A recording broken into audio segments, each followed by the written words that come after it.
સિદ્ધપુર તાલુકાના કાકોસી નજીક CNG gas feeling કરવામાં આવેલ ત્યારે કારમાં લાગી આગ।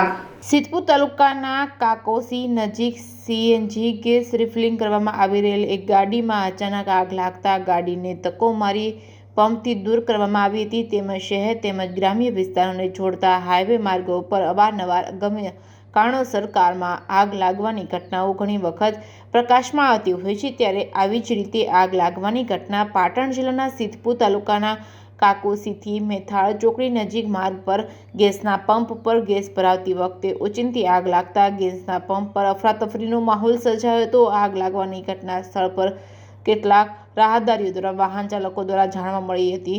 અનુસાર પાટણ જિલ્લાના સિદ્ધપુર તાલુકાના કાકોસી નજીક માર્ગ ઉપર આવેલા ગેસના પંપ ઉપર એક કારમાં અચાનક આગ લાગી ઉઠી હતી અને ભરભર સળગી ઉઠી હતી અને અફરાતફરીનો માહોલ સર્જાયો હતો।